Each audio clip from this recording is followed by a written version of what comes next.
Bapak Ibu yang disayang Allah Subhanahu wa taala, tema kita hari ini adalah tentang leverage rezeki. Jadi masih di bagian jurus demi jurus di magnet rezeki, maka tibalah kali ini masuk di pembahasan tentang materi leverage rezeki. Berbicara mengenai rezeki ini, kenapa sih kok masih butuh pendongkrak gitu? Kenapa sih masih butuh leverage? Bukankah rezeki itu sudah dijamin? Dengan leverage rezeki ini, insya Allah semakin Allah lapangkan berbagai kemudahan kita, sehingga amal ibadah kita semakin dihadirkan ketenangan, kekhusyuan, hati semakin tenang, solusi berbagai persoalan semakin Allah uraikan, semakin Allah hadirkan kemudahan. Bismillahirrahmanirrahim. Assalamualaikum warahmatullahi wabarakatuh. Bagi teman-teman yang belum subscribe dan baru saja menemukan channel ini, silahkan subscribe. Insya Allah Anda akan mendapatkan materi-materi yang terbaik dari channel ini.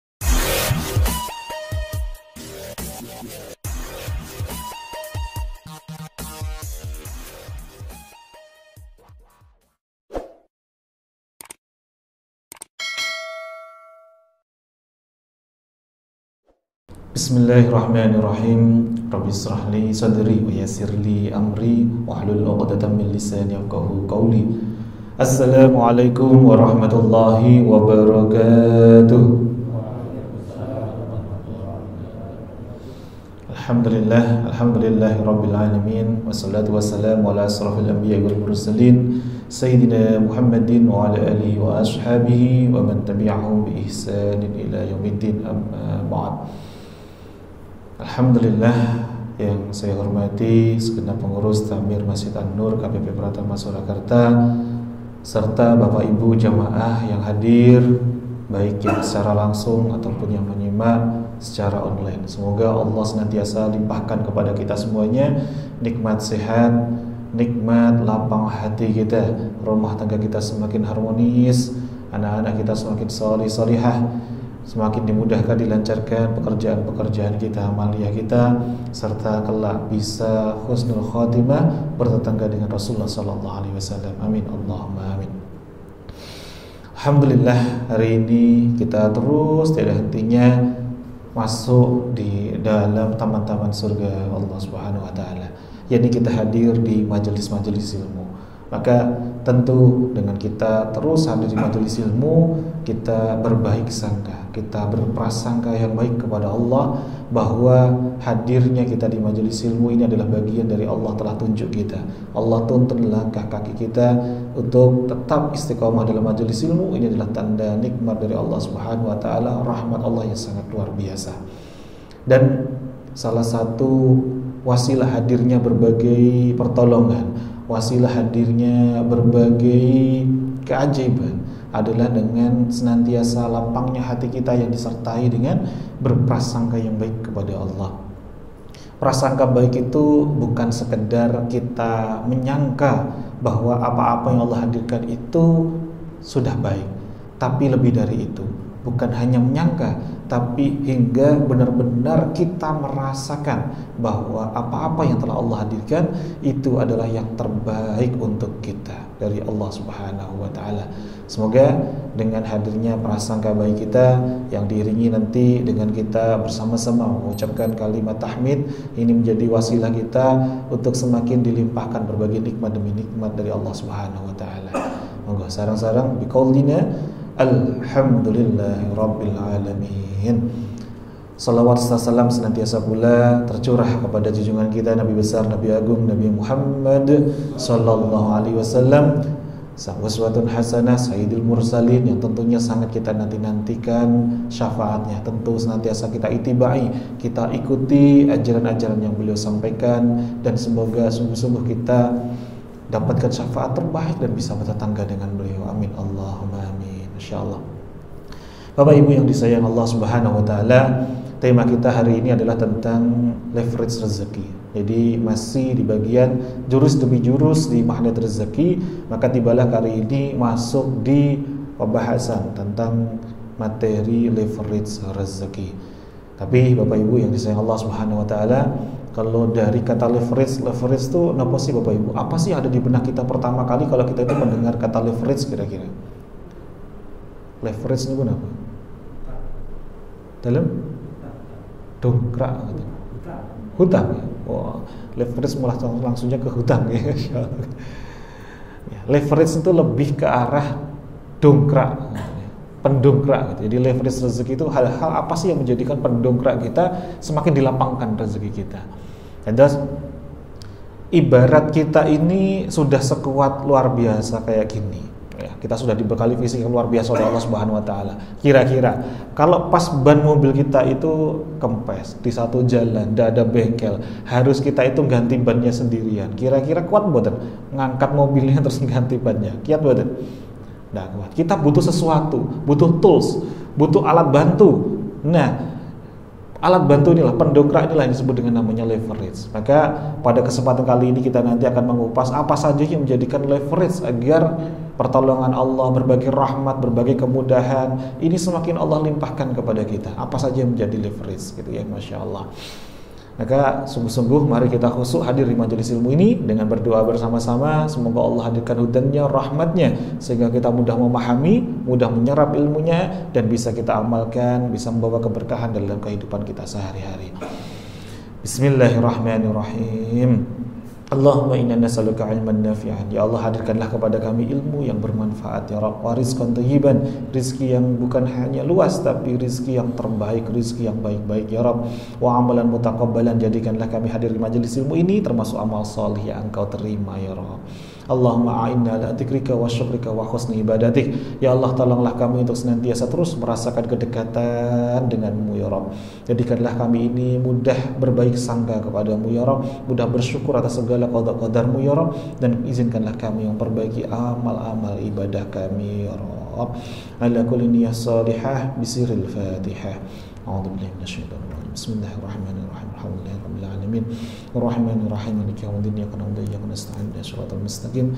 Shiratal ladzina an'amta 'alaihim ghairil maghdubi 'alaihim waladdallin. Amin. Alhamdulillah. Terima kasih Bapak Ibu yang disayang Allah Subhanahu wa taala atas doanya berjamaah. Semoga ini menjadikan limpahan kenikmatan untuk kita semuanya. Bapak Ibu yang disayang Allah Subhanahu wa taala, ya, ada satu pantun gitu ya sebelum kita masuk ke dalam materi kita.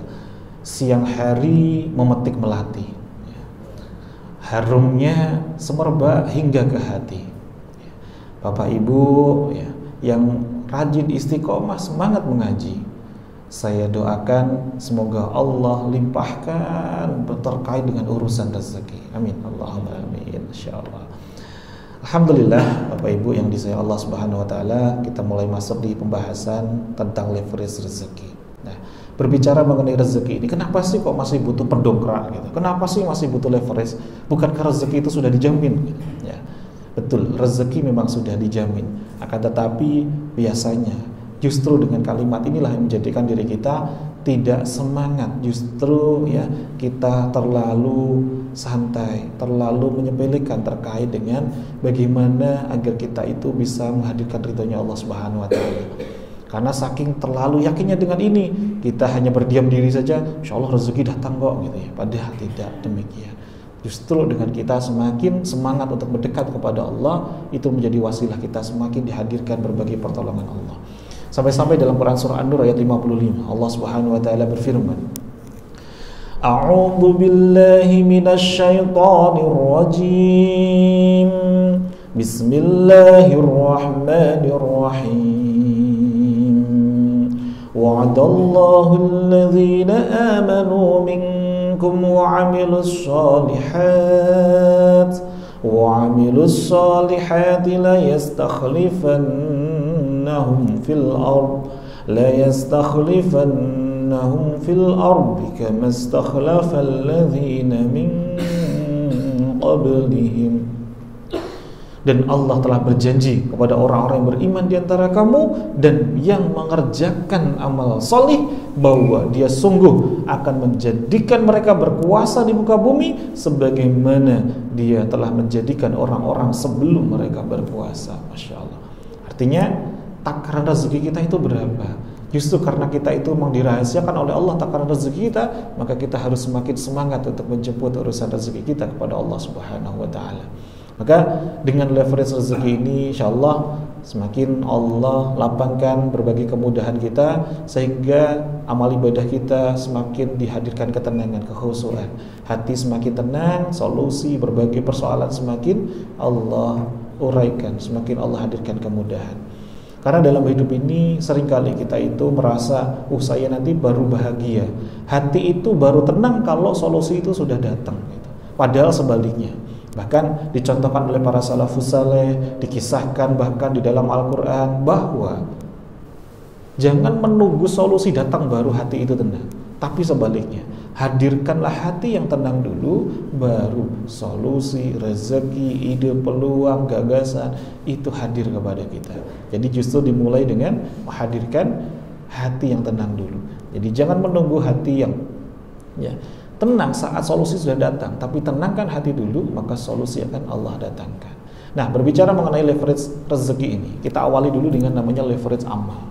Ya, leverage rezeki ini tentu sangat keterkaitannya, erat kaitannya dengan namanya leverage amal.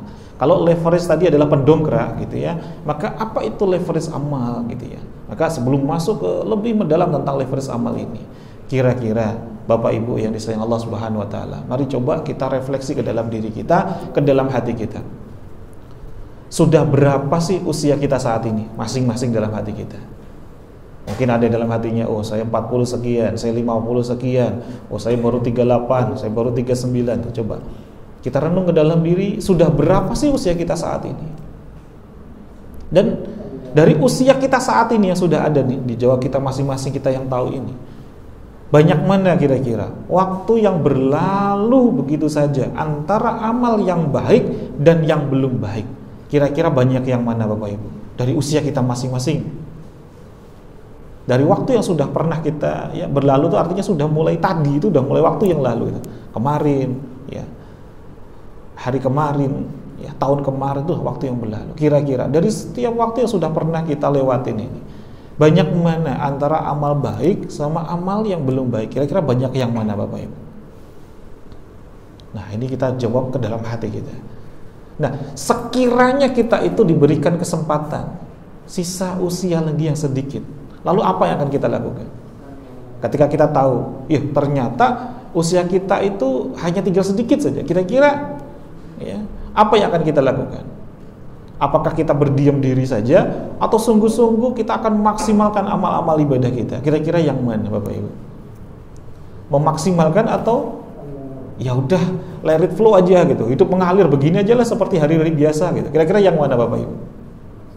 Tentu kita akan memaksimalkan. Dan padahal, maka dari sinilah kita nanti akan semakin sungguh-sungguh menyadari pentingnya leverage amal. Ketika kita mulai sadar bahwa usia kita itu sangat terbatas, kita saja nggak pernah tahu kapan waktu kita itu tuntas di dunia ini, kapan kita itu disambut oleh Allah Subhanahu wa taala. Maka kita butuh sebuah leverage. Salah satunya adalah apa? Yang menjadikan leverage amal kita. Ini baru leverage amal nih, belum leverage rezeki. Maka tentu kita butuhkan adalah sebuah amalan cerdas di waktu terbatas. Maksudnya apa itu amalan cerdas di waktu terbatas? Amalannya sama, waktu yang dikeluarkan sama, energinya yang dikeluarkan sama, tapi pahala amalnya itu bisa berlipat-lipat ganda. Jadi effort yang dikeluarkan sama, energi yang dikeluarkan sama, waktu yang dikeluarkan juga sama, tapi ada loh yang nilai-nilainya itu bisa eksponensial gitu, bisa berlipat-lipat gitu. Kalau eksponensial berarti apa? Berkuadrat gitu, berpangkat-pangkat gitu hitungannya. Apa saja tuh contohnya yang leverage amal gitu ya. Ini sebagai contoh agar kita nanti lebih mudah memahami, ternyata leverage rezeki seperti ini gitu. Kita awali dulu dengan leverage amal. Dari satu hal dulu yang sering kali kita lakukan setiap hari. Bapak Ibu yang disayang Allah Subhanahu wa taala, kira-kira nih Bapak Ibu, sholat itu mau yang sendirian sama dengan berjamaah, kira-kira effort yang dikeluarkan sama boten? Energi yang dikeluarkan sami boten? Sama. Misalkan di sholat duhur tadi, mau yang sendiri atau berjamaah, sama-sama 4 rakaat enggak kira-kira? Sama-sama 4 rakaat, tapi kalau kita nggak benar-benar bisa memilih di waktu yang terbatas ini sebuah amalan yang cerdas, kita hanya dapatkan amal-amal yang sangat sederhana. Padahal kalau kita bisa memilih antara sendiri dengan berjamaah, ternyata kita pilih berjamaah, tentu pahalanya berlipat-lipat. Yang satunya hanya sekedarnya, yang satunya berapa derajat? 27 derajat. Tentu ini berbeda. Ini contoh salah satu leverage amal di waktu yang singkat, di waktu yang terbatas, ya, amalan yang cerdas. Bahkan ya dari Imam Malik, Imam Bukhari, Imam Muslim juga meriwayatkan sanadnya dari Ibnu Umar radhiyallahu an bahwa Rasulullah sallallahu alaihi wasallam bersabda, salat berjamaah 27 derajat itu lebih utama daripada salat sendirian. Jadi salat berjamaah 27 derajat lebih utama pahalanya daripada salat sendirian. Dan bukan hanya sekedar 27 derajat saja, tapi masih dilipat gandakan lagi. Dari Abu Hurairah radhiyallahu an, Rasulullah sallallahu alaihi wasallam bersabda, salat seorang laki-laki dengan berjamaah itu digandakan 25 kali dibanding salatnya ya di rumahnya atau di pasarnya. Demikian itu karena jika seseorang berwudu dengan sempurna lalu pergi ke masjid semata-mata untuk salat berjamaah, maka ia tidak melangkah satu langkah kecuali ditinggikan baginya satu derajat dan dihapuskan baginya satu kesalahan. Jika ia sholat, maka malaikat selalu bersolawat untuknya selama ia di tempat sholatnya tanpa berhadas. Ya Allah, limpahilah kesejahteraan baginya. Ya Allah, rahmatilah ia, dan ia dianggap terus menerus sholat selama menunggu sholat lagi. Masya Allah. Ini hadis riwayat Bukhari, hadis riwayat Muslim, hadis riwayat Abu Dawud. Artinya apa? Kalau tadi disebutkan Rasulullah adalah sholat seorang laki-laki dengan berjamaah gitu ya, digandakan 25 kali dibanding sholatnya di rumahnya atau di pasarnya. Kalau di pasarnya artinya apa? Sama halnya dengan kita tuh di medan juang kita, di pekerjaan kita, di kantor kita. Ya, Masya Allah. Allah sebutkan apa tadi? Rasulullah sebutkan apa tadi? Ketika kita melangkah tadi dari tempat wudhu sampai dengan tempat sholat, kita itu ditinggikan derajat, digugurkan, dihapuskan dosa-dosa kita. Belum lagi masih apa? Malaikat senantiasa bersolawat untuk kita. Solawat di sini maksudnya apa? Mendoakan kita. Ya Allah, limpahilah kesejahteraan baginya. Ya Allah, rahmatilah ia. Dan ia dianggap terus menerus dapat pahala solat selama menunggu solat berikutnya. Selama apa tadi? Masih dalam keadaan suci, tidak berhadas. Jadi ketika misalkan nih, ya, ada yang hadir di sini baru selesai sholat zuhur, kemudian masih di sini nih, berdiam diri di sini. Sampai nanti tiba-tiba sampai ternyata tidak sadar sampai masuk waktu apa? Asyar gitu. Sampai hitungan tadi antara zuhur sampai asyar itu dihitung seperti sholat, seperti pahalanya orang yang sedang sholat. Maka termasuk nih hadir di majelis ilmu ini, Masya Allah. Maka pahala luar biasa ketika berjamaah, tapi tidak bagi yang sendirian. Yang sendirian tidak, karena tadi disebutkan bagi siapa? Bagi yang berjamaah, Masya Allah. Dan juga kalau sholatnya itu sholat yang malam, maghrib, isya, subuh, itu ada fadilah lain yang lebih dahsyat lagi. Apa itu? Yang ini juga tidak didapati bagi mereka-mereka yang sholat sendirian. Yakni ketika kita itu bisa mengucapkan aminnya kita itu bersamaan dengan malaikat. Aminnya kita ketika imam menyebutkan ghairil maghdubi alaihim waladdallin. Ketika kita mengucapkan amin ternyata berbarengan dengan imam dan juga dengan malaikat, Masya Allah. Maka ini juga menjadikan penggugur dosa-dosa kita yang telah lalu. Dalam hadis riwayat Imam Bukhari, Rasulullah SAW bersabda, apabila imam membaca ghairil maghdubi alaihim waladdallin, maka ucapkanlah amin, karena barang siapa yang ucapan aminnya bersamaan dengan aminnya malaikat, maka akan diampuni dosa-dosanya yang telah lalu. Masya Allah. Maka ini juga menjadi wasilah untuk membersihkan perisai-perisai rezeki kita. Maka salah satu amalan cerdas di waktu yang terbatas, kenapa tadi? Salat berjamaah. Bukan hanya sekedar sholat menggugurkan kewajiban, tapi yang berjamaah itu fadilahnya Masya Allah. Bukan hanya sekedar di sini, masih tentang bab fadilah wudhunya saja sudah berlimpah luar biasa. Apalagi sudah sampai lanjut ke sholat berjamaah. Salah satu lagi contoh leverage amal adalah apa? Membaca Al-Quran. Ini leverage amalnya luar biasa. Ya. Satu huruf dapat satu kebaikan. Dan kemudian apa? Dari satu kebaikan ini dilipat gandakan lagi 10 kebaikan lagi. Dari Abdullah bin Mas'ud radhiyallahu an berkata, Rasulullah SAW bersabda, siapa yang membaca satu huruf dari Al-Quran, maka baginya satu kebaikan dengan bacaan tersebut, dan satu kebaikan dilipatkan menjadi 10 kebaikan semisalnya. Dan aku tidak mengatakan, ini kata Nabi, alif lam mim itu satu huruf, akan tetapi alif satu huruf, lam satu huruf, dan mim satu huruf. Ini diriwayatkan oleh Imam At-Tirmidzi, Masya Allah. Jadi ketika kita baru membaca Bismillahirrahmanirrahim, mim. Sudah berapa pahalanya Bapak Ibu? Ba-nya tadi sudah berapa? 1 kebaikan, dan setiap 1 kebaikannya itu sudah 10 ya, dilipat gandakan menjadi 10 kali lipat kebaikan. Ini baru ba-nya. Ba, sin, mim, kemudian alif lagi, lam jalaluh ya, lam jalalah nih, Masya Allah. Lafaz Allah, belum haknya. Karena kalau dalam Al-Qur'an itu kok ada tasdid, itu artinya huruf yang murakkab, hurufnya double. Jadi hurufnya itu bukan 1 kalau ada tasdid. Tasdid itu artinya hurufnya itu double, hurufnya ganda. Maka dihitung 2 huruf berbeda lagi, Masya Allah. Maka berapa? Dari bismillah saja dulu, belum 1 ayat, sampai ada yang 1 ruku, 1 halaman, ya 1 ain, dan lain sebagainya. Bahkan bukan hanya sebatas mendapatkan pahala saja, tapi ketika kita sudah benar-benar mendapatkan cintanya dari Al-Quran, Al-Quran justru yang cinta sama kita, maka Al-Quran inilah nanti yang akan juga memberikan syafaat kepada kita. Jadi syafaat itu bukan hanya dari Rasulullah, tapi Al-Quran pun juga bisa memberikan syafaat kepada kita. Rasulullah SAW bersabda, yang juga diriwayatkan oleh Imam Muslim, bacalah Al-Quran, karena sesungguhnya dia akan datang pada hari kiamat sebagai pemberi syafaat kepada yang membacanya. Nah, pertanyaannya, selama ini bagaimana dengan Al-Quran kita?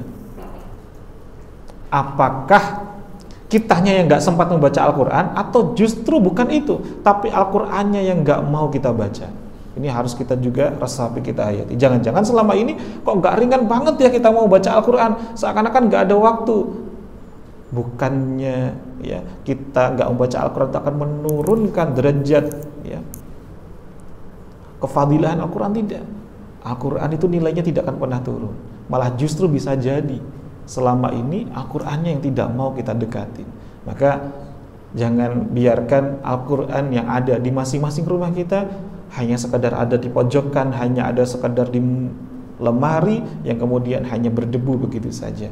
Ini kita jadikan wasilah, menjadi leverage amal kita, amalan cerdas di waktu yang terbatas kita ya.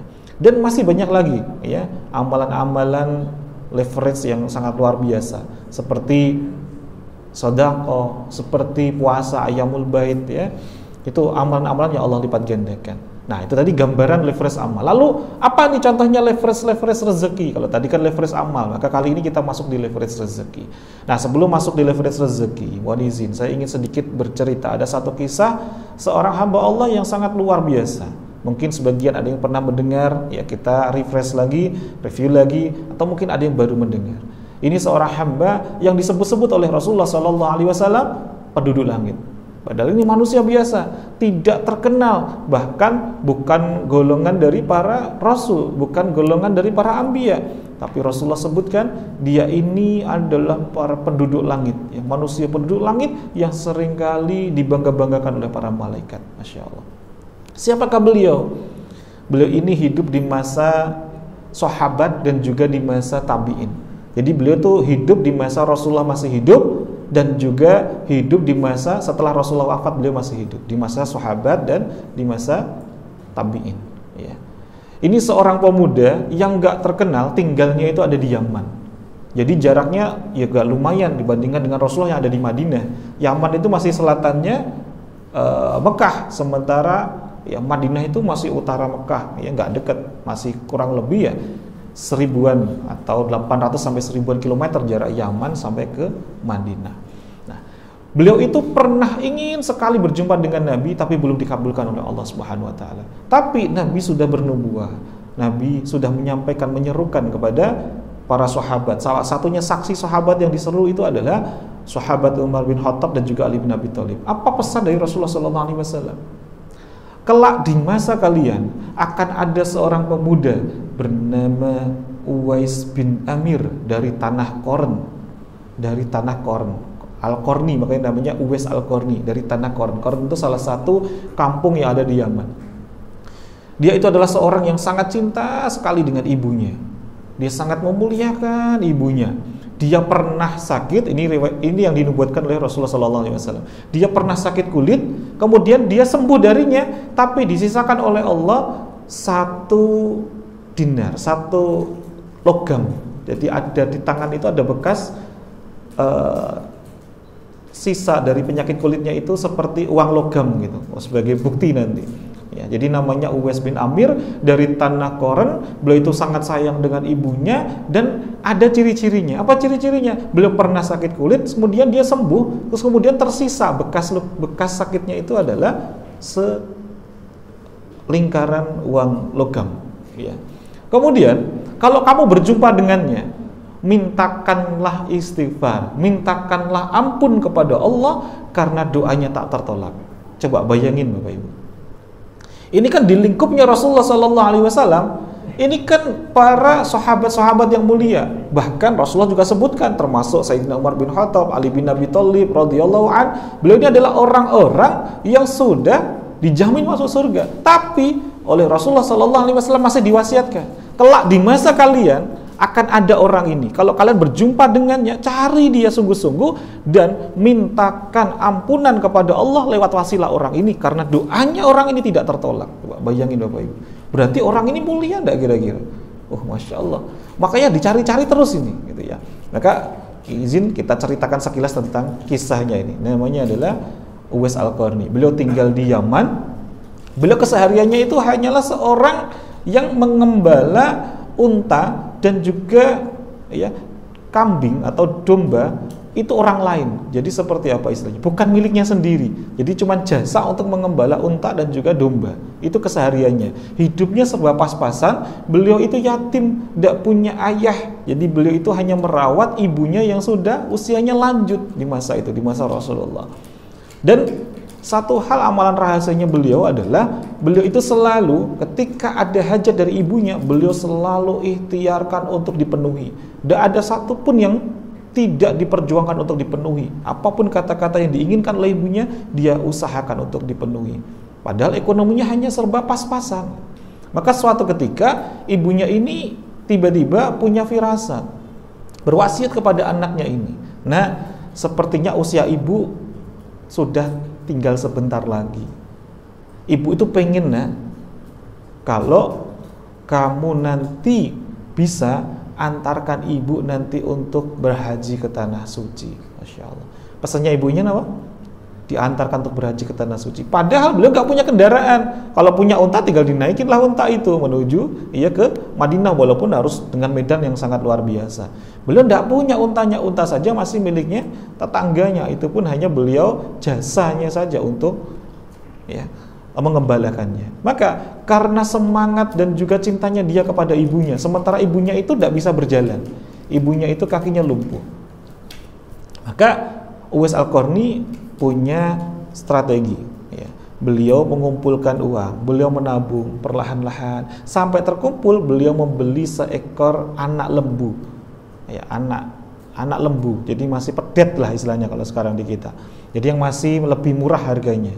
Dan beliau itu buat kandangnya itu ada di atas bukit. Kandangnya ada di atas bukit. Maka setiap pagi beliau itu naik ke atas bukit, itu diturunkan. Kemudian kalau sore hari itu dinaikkan lagi ke atas bukit. Tapi ada fenomena yang berbeda bagi masyarakat di masa itu. Uwais Al-Qarni dalam mengambil dan juga mengembalikan ke kandangnya di atas bukit, oleh Uwais Al-Qarni ini anak lembu ini digendong. Maka banyak sekali komentar dari tetangganya bilang, Uwais Al-Qarni ini gak waras, Uwais Al-Qarni ini gila, Uwais Al-Qarni ini gak sehat itu. Sampai tibalah 8 bulan kemudian, jadi sudah mulai di musim haji, pedet ini sudah mulai besar dan musim haji sudah tiba. Ternyata apa yang terjadi? Setiap hari itu ternyata seperti nge-gym, Bapak Ibu. Ya kan, naik turunin gendong itu pelan-pelan itu akhirnya melatih ototnya semakin terbentuk, semakin kuat. Ternyata niatan dari Uwais Al-Qarni adalah apa? Dia melatih ototnya untuk bisa menggendong ibunya dari Yaman menuju ke Madinah. Bisa bayangin Bapak Ibu, dari Banyuwangi sampai ke Pelabuhan Jawa paling ujung nih kan? Banten ya, paling ujung. Ya, ujung. Ya. Pelabuhan Merak gitulah ya. Dari ujung itu, ujung Jawa Timur sampai ujung Jawa Barat lah istilahnya. Bisa bayangin Bapak Ibu, itu berapa hari itu gendong seperti itu. Masya Allah, ini perjuangan cintanya Uwais Al-Qarni kepada ibunya. Dan apa yang terjadi ketika beliau itu sudah benar-benar di dekat Ka'bah, ketika beliau tawaf sambil menggendong ibunya, Uwais Al-Qarni ini berdoa, ya Allah, ijabahkanlah doa ibuku ya Allah, ijabahkanlah doa ibuku ya Allah, kabulkanlah doa-doa ibuku ya Allah. Maka ibunya yang digendong ini mendengar sambil menangis. Nah, kamu itu dari tadi berdoa kok hanya untuk ibumu, lah kamu sendiri emang nggak punya hajat? Apa jawabannya si Uwais Al-Qarni ini? Cukup bagiku adalah doa dari ibu, karena ibu itu doanya sangat mustajab kepada anak-anaknya. Maka saya berdoa ibu, semoga semua doa ibu diijabah oleh Allah Subhanahu wa taala. Ibunya nangis. Dengan nangisnya ibu ini, beliau berdoa, ya Allah, sembuhkanlah penyakit kulit anakku ini. Maka ajaib Bapak Ibu, penyakit kulitnya itu sembuh. Hanya tersisa tadi satu, ya sebesar koin tadi. Dan inilah ternyata nanti yang menjadi nubuah itu terbukti. Apa yang disampaikan Rasulullah terbukti ketika Rasulullah sudah wafat, kemudian kekhalifahan itu ya sudah dipegang Abu Bakar As-Siddiq, masih ditunggu-tunggu, dicari itu oleh sahabat Umar dan Ali. Ada nggak sih kafilah-kafilah dari Yaman yang ke Madinah ini yang namanya Uwais bin Amir? Ada nggak Uwais bin Amir? Nggak pernah dicari, nggak pernah ketemu. Tapi suatu ketika nanti akan ketemu saat di khalifahnya Umar bin Khattab.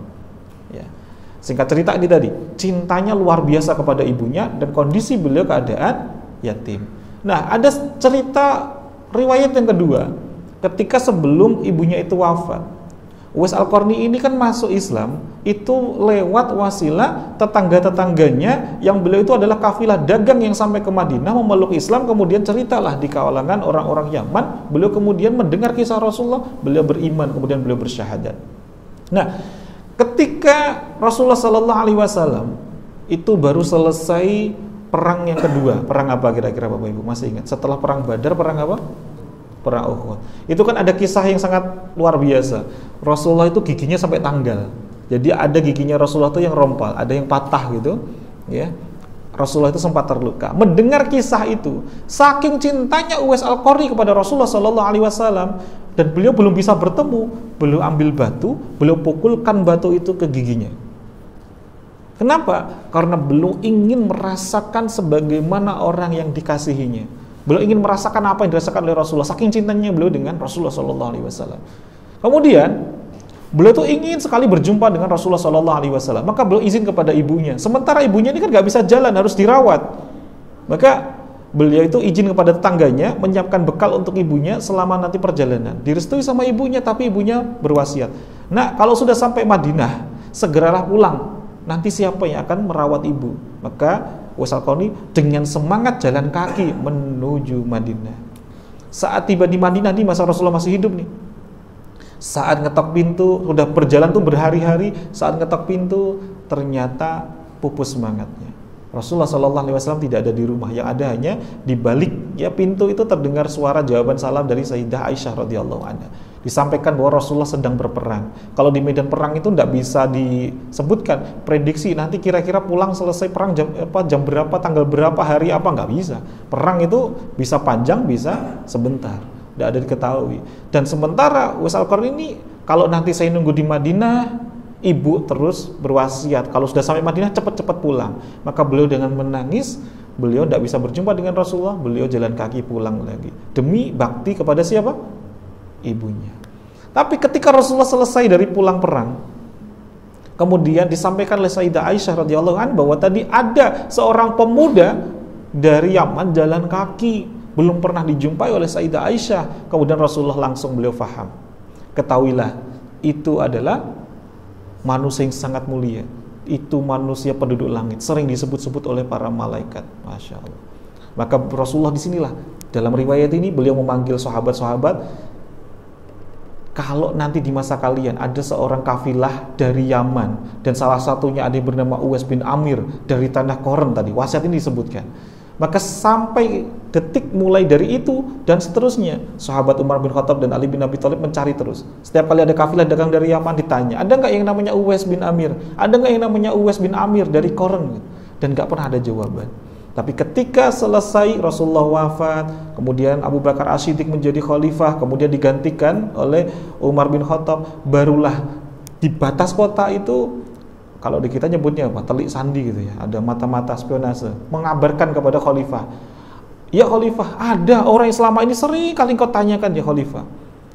Beliau dari Yaman ciri-cirinya persis dengan apa yang kau sebutkan. Kemudian Umar bin Khattab saking bahagianya, beliau langsung mencari Sayyidina Ali bin Abi Thalib, diajak bareng-bareng sampai ke perbatasan kota Madinah. Ketika dicari di sana, Masya Allah, mana yang namanya Uwais bin Amir ini? Ternyata seorang pemuda biasa yang beliau itu sedang sholat di dalam tenda. Sambil beliau itu ternyata hanya kuli menghantarkan barang-barang dari kafilah itu, dia hanya membawakan barang-barang. Nah, ketika beliau sedang sholat itu ditungguin oleh Khalifah Umar bin Khattab dan juga Sayyidina Ali bin Abi Thalib. Setelah selesai sholat ditanya, ya, benarkah engkau itu ya Uwais bin Amir? Engkau itu sebenarnya siapa? Gitu. Maka Uwais ini menjawab, saya ini Abdullah, saya ini hamba Allah. Maka Khalifah Umar bin Khattab ya tersenyum. Kalau engkau itu hamba Allah, kami juga hamba Allah, saya juga Abdullah gitu. Maksud saya adalah, benarkah engkau itu Uwais bin Amir dari Tanah Qoren? Beliau kaget, ada apa? Kok tiba-tiba ada seorang khalifah malah justru mencari beliau, orang yang sangat biasa gitu. Singkat cerita Bapak Ibu yang disayang Allah Subhanahu wa taala, Sayyidina Umar bin Khattab itu minta, tolong doakan aku, mintakan ampunan kepada Allah atas dosa-dosaku, karena aku dulu sebelum masuk Islam, aku dulu tuh pernah membunuh anak perempuan, pernah aku itu ingin memenggal Rasulullah Shallallahu Alaihi Wasallam, dosaku itu banyak, tolong mintakan kepada Allah untuk aku itu diampuni. Maka Uwais Al-Qarni kaget, loh kenapa saya nggak mau mendoakan?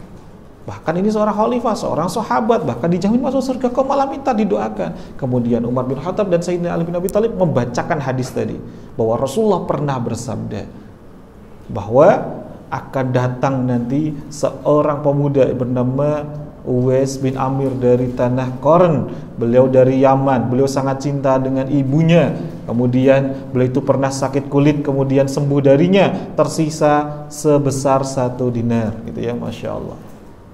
Maka setelah dibacakan itu, Uwais Al-Qarni pun akhirnya mau mendoakan ya, sahabat Umar bin Khattab. Akan tetapi beliau memberikan syarat, tolong setelah ini jangan ceritakan kepada yang lain, karena aku khawatir nanti banyak orang mencariku hanya sekedar minta doa kepadaku, tapi goyah keimanannya, bukan minta kepada Allah Subhanahu wa taala. Kemudian Umar bin Khattab menjanjikan, kamu kalau memang butuh, nanti kami siapkan dana, istilahnya Baitul Mal gitu, dana dari Baitul Mal. Tapi beliau malah justru menolaknya. Perhatikan nih, beliau butuh tapi tidak mau minta-minta. Kemudian beliau mengasingkan diri setelah itu, karena beliau khawatir nanti banyak orang mencari hanya sekedar minta apa? Doa, tapi tidak justru semakin dekat kepada Allah Subhanahu wa taala. Beliau akhirnya mengasingkan diri sampai wafatnya. Dan singkat cerita, akhir ya hidupnya beliau itu luar biasa. Ketika beliau wafat, itu seluruh penduduk Yaman itu kaget. Belum ada sekitaran sana yang tahu bahwa beliau itu meninggal. Tiba-tiba berduyun-duyun banyak orang yang tinggi besar putih-putih menuju tempat wafatnya beliau, berebut memandikan beliau, berebut mensolati beliau, berebut ribuan orang yang bagi orang Yaman itu nggak pernah dijumpai. Ini siapa orang putih-putih tinggi besar ini? Sampai memakamkannya. Maka beberapa riwayat menyebutkan, inilah ribuan para malaikat yang senantiasa menyertai dan juga membangga-banggakan Uwais Al-Qarni. Pertanyaannya, apa hikmah yang bisa kita ambil dari Uwais Al-Qarni ini? Ini seorang hamba biasa tapi dibangga-banggakan oleh makhluk langit. Kira-kira apa ini amalan rahasia yang paling utama?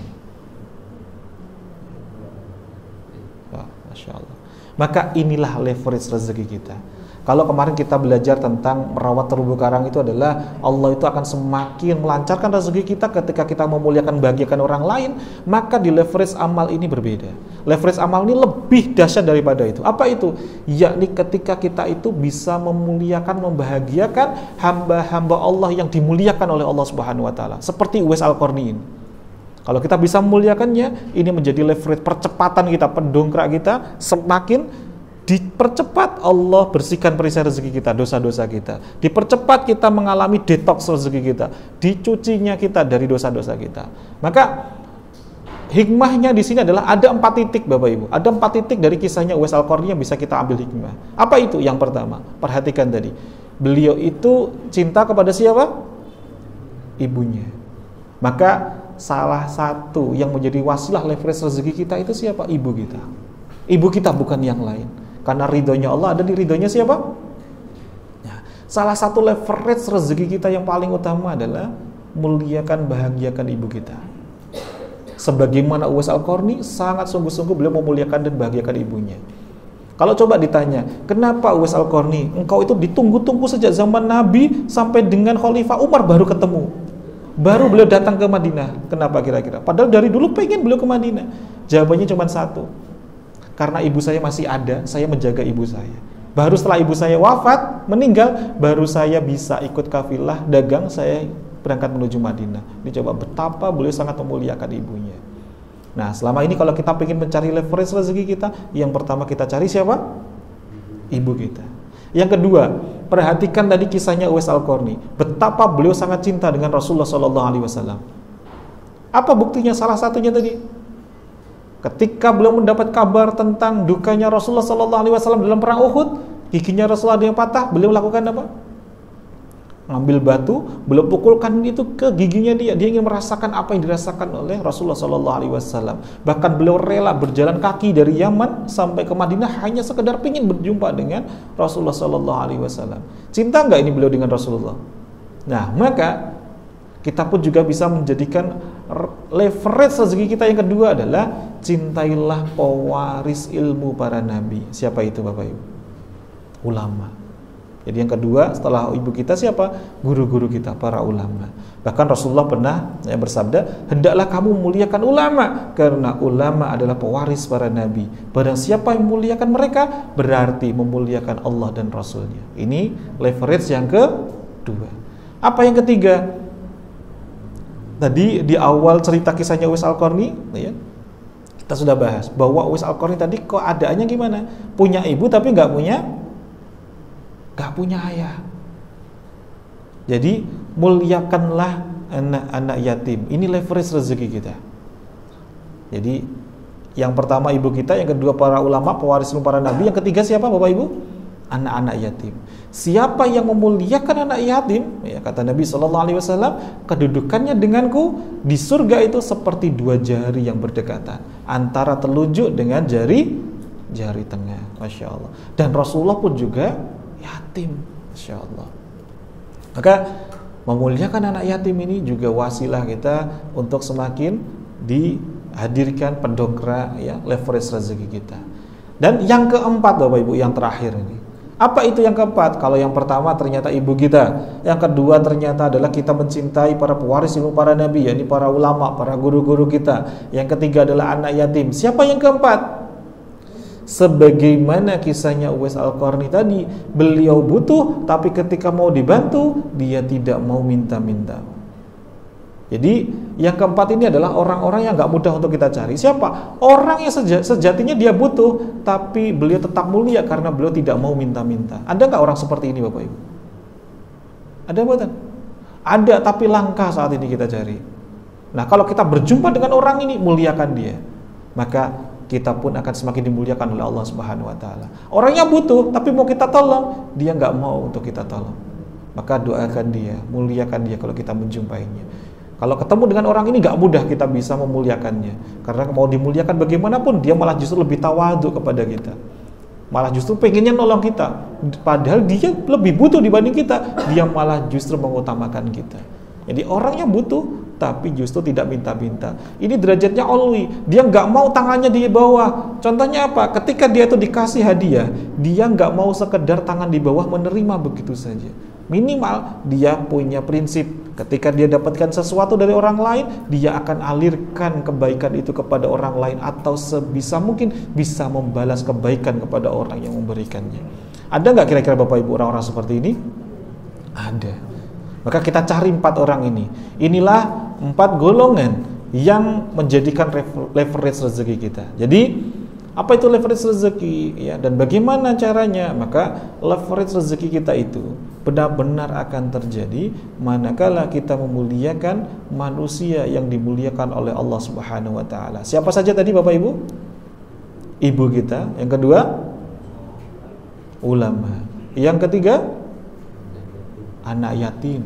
Dan yang keempat, orang yang sedang butuh tapi tidak minta-minta. Wallahu a'lam bishawab. Semoga dengan ya talabul ilmi kita hari ini semakin Allah limpahkan kemudahan demi kemudahan untuk kita, dimudahkan pula untuk kita beramal, untuk praktek dalam materi yang kita pelajari, untuk bisa memuliakan hamba-hamba Allah yang dimuliakan oleh Allah Subhanahu wa taala.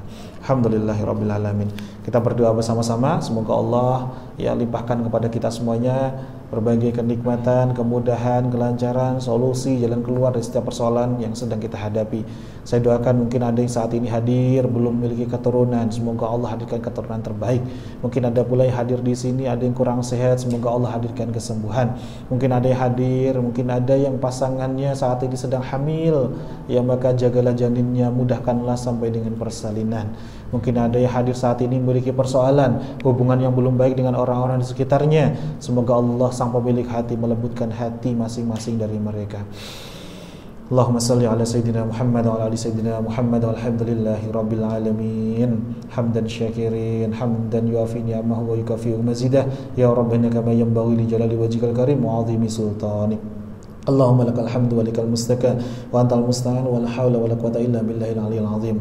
Allahumma yassir lana wa la tu'assir. Allahumma a'inna ala dzikrika wa syukrika wa husni ibadatik. Allah nurus samawati wal ardh, hasbunallahu wa ni'mal wakil, ni'mal maula wa ni'man nasir. Allahumma ighfir lana dzunubana wa liwalidayna warhamhuma kama rabbayana shighara. Rabbana hab lana minas shalihin. Rabbana hab lana min azwajina wa dhurriyyatina qurrata a'yun waj'alna lil muttaqina imama. Allahumma arhamna wajburna warfa'na warzuqna wahdina wa'afina wa'fu 'anna. Rabbana dhalamna anfusana wa illam taghfir lana wa tarhamna lanakunanna minal khasirin. Allahumma rabbana anzil 'alaina ma'idatan minas sama' takunu lana 'idan li awwalina wa akhirina wa ayatan minka warzuqna wa anta khairur raziqin. Allahumma nawwir bi kitabika basarina wa atliq bihi lisanina wasrah bihi sadrina wasta'mil bihi jasadina bihaulika wa quwwatika fa innahu la haula wala quwwata illa billahil aliyyil azim. Rabbana la tuzigh qulubana ba'da idh hadaytana wa hab lana min ladunka rahmah innaka antal wahhab. Rabbana atina fid dunya hasanah wa fil akhirati hasanah wa qina adzaban nar. Wa sallallahu ala sayyidina Muhammadin nabiyil ummi wa alihi washabihi wa baraka wa sallam. Walhamdulillahi rabbil alamin. Bisiril Fatihah. A'udzu billahi minasyaitonir rajim. Bismillahirrahmanirrahim. Alhamdulillahi rabbil alamin. Alhamdulillah, barakallahu fikum. Kembalikan sepenuhnya kepada Pak Siswanto. Mungkin ada yang tanya jawab atau mungkin langsung ditutup dengan kafatul majlis. Tafadhal mashkuran, semoga akan. Alhamdulillahirabbil alamin. Sahabat-sahabat Filah Best Learning Center yang kami cintai, sahabat-sahabat Magnet Rezeki, setelah Anda menyimak video ini, marilah senantiasa kita beristighfar kepada Allah Subhanahu wa taala untuk melepas perisai-perisai rezeki kita. Rabbi ghfirli wa tub alayya innaka antat tawwabur rahim. Ya Rabb, ampunilah kami, terimalah taubat kami, sesungguhnya Engkau Maha penerima taubat dan Engkau Maha penyayang. Dan mari senantiasa kita bersolawat kepada baginda Nabi Muhammad sallallahu alaihi wasallam. Sallu ala Muhammad, Allahumma salli alaihi wa ala alihi wa sahbihi. Wassalamualaikum warahmatullahi wabarakatuh.